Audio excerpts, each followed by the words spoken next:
Muitos ainda acreditam, Marcelo, inclusive médicos, que a carne é um alimento indispensável para o ser humano. Por que ainda se acredita nisso? O médico, né? Agora falando do médico, que é o que é a minha profissão, a gente não tem esse tipo de informação na faculdade. Não aparece. Por exemplo... Nem hoje em dia, nem quem está fazendo medicina hoje em dia não tem. O médico, ele não é formado em outras áreas de conhecimento, tá? Que são importantes para a saúde. Por exemplo, o médico tem muito pouca formação em nutrição. Por quê? O médico tem muito pouca formação em exercício físico. Por quê? O médico tem muito pouca, mas tem informação em psicologia. Por quê? Só para dar alguns exemplos. Sim. Então, muito é por desinformação. Então, o médico fica à deriva, né, de ouvir de terceiros ou de estudar sozinho, ou de ser um cientista e ler a literatura e ver o que está acontecendo. Senão, não vai. Ou então ser um autodidata, porque não é o que ele estuda agora. Qualquer sociedade médica, de qualquer medicina, isso é importante falar, qualquer sociedade médica, cardiologia, pneumologia, oncologia, eles fazem o que se chama de guideline, maneiras terapêuticas para o paciente. A primeira intervenção que deveria ser usada pelos médicos para todos os pacientes é sempre o estilo de vida, mudar o estilo de vida do paciente. Só que isso muitas das vezes não é obedecido. Essa é uma oportunidade que deveria ser dada aos pacientes. E não vai ter nenhum médico que vai chegar para você... Que é a medicina preventiva, né? Não vai ter nenhum médico que você for numa consulta que vai negar para você: não, eu quero fazer, não, o exercício faz mal para a saúde. Nenhum médico vai dizer isso para você. Eu quero me alimentar bem.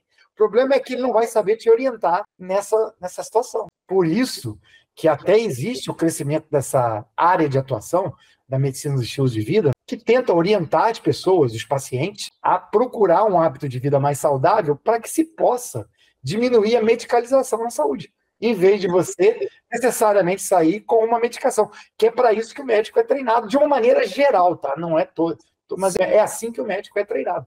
É dessa maneira. Para receitar um remédio. Se é treinado assim, vai exercer assim, tá certo? E coloca o paciente num ciclo vicioso, né? Porque ele não corrige a fonte, então ele adoece, daí tem o remédio. O real problema nós acabamos de falar. E aí você vai lá e trata um problema realmente ajuda. Você dá um remédio, né? Uma medicação, por exemplo, que melhora, digamos, um parâmetro da glicemia dele. O paciente está com diabetes tipo 2, que aparece muito depois dos 40 anos, e muita gente, aí ganha uma medicação, melhora lá os parâmetros dele, mas o corpo como um todo continua desviado para a direita. Sim. Você não foi digamos assim, na causa raiz, como você acabou de falar. Não é um olhar sistêmico. Não tem recorte. Assim, eu não estou falando de falar, estou falando que está escrito na literatura, não estou inventando nada. Está tudo escrito lá. O profissional médico, ele não é treinado para ser uma pessoa curiosa e ler literatura. Tem esse problema também. Ele é muito treinado para seguir orientações, ele tem o seu valor, muito valor, em momentos que o paciente está muito doente, precisa de uma assistência imediata.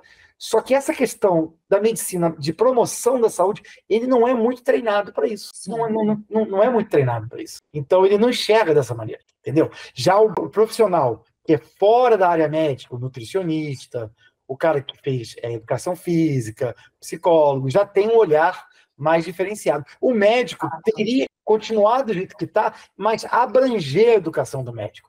Isso é que está se lutando no mundo, que está começando a se descobrir no mundo. Para abranger a educação do médico, para ele olhar também, ter um olhar alopata para essas coisas, para essas questões quando necessárias, e também um olhar mais sistêmico. Vou te dar um exemplo só um, que você sabe muito bem. O antibiótico, quando foi descoberto. Nossa, quantas doenças não curou? É uma grande invenção, tá certo? Poxa, de repente acabou as pragas, acabou as doenças, aquelas, né, tá certo? Só que com o tempo passando, foi se usando antibiótico demais, as bactérias ficaram resistentes, e hoje, o que é a composição da microbiota? Bactéria. Então, se você der antibiótico para um paciente que não precisa necessariamente de antibiótico, você está fazendo muito mais mal do que bem. Isso é um dos princípios fundamentais da medicina. Mata, inclusive, as bactérias boas, né, que são necessárias. Exatamente. E mata mesmo. Para recuperar depois dá trabalho. Entendeu? Então, muito que se faz com medicamentos, e não é só... não são todos, óbvio, e e os medicamentos têm as suas utilidades nos momentos certos, mas esse olhar mais abrangente é o que está faltando. Sim. Deu para entender? Sim, sim. E nessa questão ainda, né, do porquê que muitos profissionais da saúde acreditam que a carne é indispensável para a saúde humana, rola por aí não sei se daria para chamar de mito, mas uma crença, talvez, de que a carne é o único, isso é o que eu já ouvi, é o que eles dizem, é o que é propagado por alguns profissionais da saúde, não sou eu que estou dizendo, de que a carne é o único alimento que contém todos os aminoácidos essenciais que a gente precisa.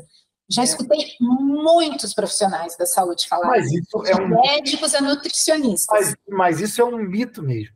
É um mito, né? Não é a realidade, isso não é a verdade. Nós encontramos tudo que nós precisamos no reino vegetal.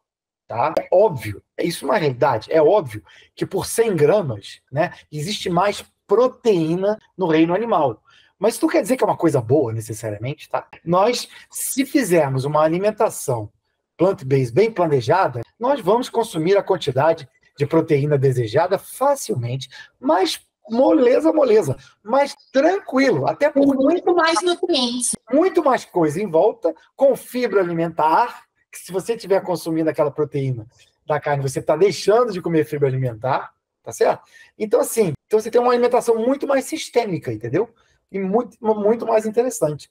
Então, é mito mesmo e muita desinformação, na verdade. A maior parte dos nutricionistas, que até pode falar, sabem disso que eu acabei de falar. Eu diria que isso vem muito mais do meio médico.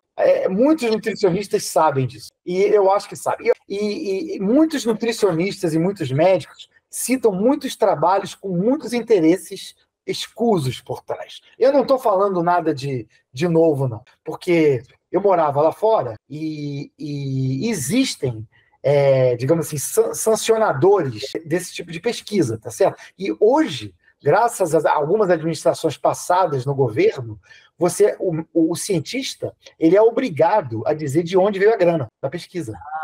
Você sabendo de onde veio a grana... Excelente. E você tem como saber, é obrigado a saber. Aí você começa a ficar suspeito, porque se a grana veio, por exemplo, do agronegócio, ou veio, por exemplo, de uma fibra alimentar que é, digamos assim, sintética, de uma empresa, e não veio, por exemplo, do governo ou de um pesquisador que não tem interesses de conflito, você começa a acreditar menos. Lógico, né? Claro. A tendência é você validar aquilo que está te pagando. Normalmente quem financia é quem tem o poder. Isso, entendeu? Então é uma ciência, digamos assim, em que você tem que separar o joio do trigo. Fica difícil, né? Por isso, e essa confusão é desejável. Ela é desejável porque quanto mais eu confundir o consumidor, mais dinheiro eu ganho em cima dele. Sim. Infelizmente. E isso é muito ruim, porque isso também vai gerando uma descrença em relação à ciência, que a gente tem vivido nos últimos tempos, inclusive. Mas aí que tá. Você começa a ter trabalhos desse tipo que praticamente são escritos por advogados, às vezes. É uma coisa assim, se você lê com calma, né? E agora você vê trabalhos escritos por inteligência artificial, que é a minha área, assim, que é pior ainda, entendeu? Não é Nossa! Então, assim, a ciência como um todo, e principalmente a ciência básica, elas devem ser vangloriadas. E sempre pensando na busca da verdade. Entendeu, Olha? Sim, claro. Sem interesses escusos. Essa é a ciência ideal. E ainda ela existe, tá? Ela tá lá. Achá-la requer conhecimento de ciência.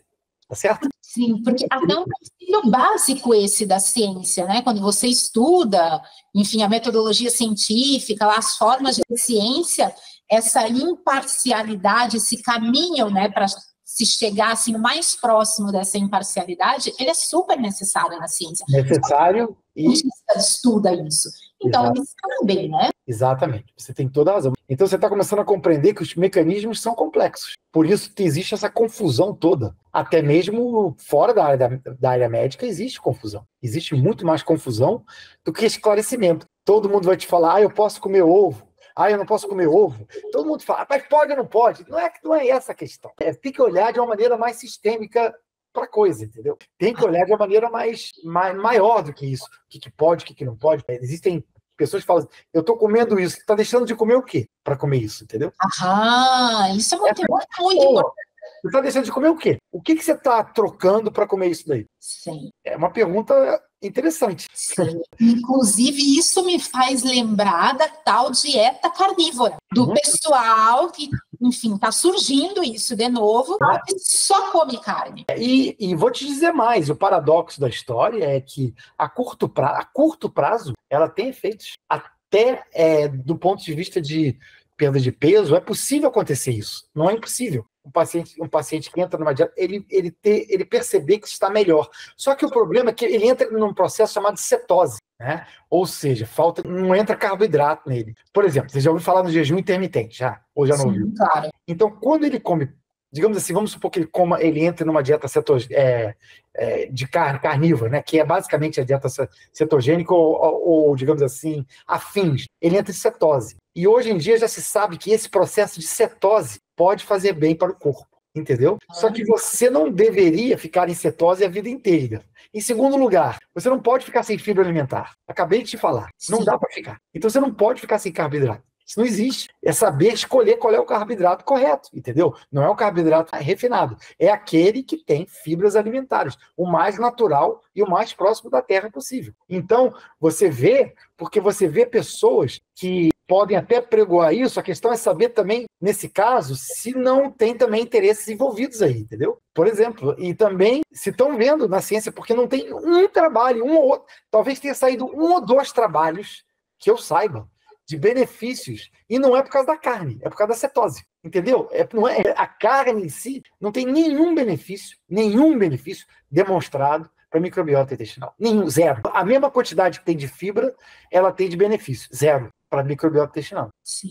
Do que se sabe hoje. Você está entendendo o que eu estou querendo dizer? Então, você vai comendo carne, vai até melhorando alguns parâmetros. No futuro, isso vai dar ruim. E não precisa, acho que isso é um futuro muito longe, não, né? Não demora, dá ruim. E outra coisa, às vezes, não é uma dieta, às vezes não, é uma dieta de difícil sustentabilidade, né? De aguentar essa dieta por muito tempo. Na maior parte dos estudos, que até demonstraram efeitos benéficos dessa cetose, durou o quê? 3, 6 meses. Mas é da cetose, tá? Não é da carne, você tá entendendo? Sim. Explica um pouquinho melhor essa cetose. O que é? Cetose é a falta de carboidratos. Ou seja, para que você coloque glicose dentro do sangue, ele começa a tirar dos depósitos de gordura que estão em outros lugares, do fígado, né, principalmente, da musculatura, e aí a pessoa emagrece. Claro. Entendeu? Claro. Emagrece. Isso pode acontecer. Então, ela pode fazer curtos processos de cetose, se ela quiser, sem precisar aderir a uma dieta carnívora. Ela pode fazer, por exemplo, se ela quiser fazer cetose, e realmente a cetose, hoje em dia, é demonstrada ser benéfica, por isso que se fala muito em jejum, pode fazer cetose simplesmente fazendo um jejum, ficar sem comer 10, 12 horas todo dia. Existem várias maneiras, mas não é nem sobre isso o que a gente ia falar hoje, mas pode fazer cetose sem usar a dieta cetogênica ou carnívora, que é realmente cetogênica mesmo, porque não vai carboidrato quase nenhum, entendeu? Muito pouco. E nós precisamos, é o combustível da nossa vida. Inclusive para adquirir músculo. Até para isso, entendeu? Que eles não falam, entendeu? Assim, até para isso. A microbiota intestinal é importante até para isso, entendeu? E vamos lembrar, existe proteína no reino vegetal, tá? Muita proteína em vários alimentos do reino vegetal. É só se alimentar corretamente. Para isso, não vou no podcast dizer, a pessoa tem que ir no profissional de saúde, no nutricionista, no profissional de saúde que sabe o que está falando, para fazer uma dieta balanceada, tá? Não adianta comer e virar vegano e comer o que achar que vem na telha. Não vai funcionar. Eu sempre faço questão de falar isso. Não adianta simplesmente eu sou vegano, a minha dieta é saudável. Pode não ser. E na maioria das vezes não é.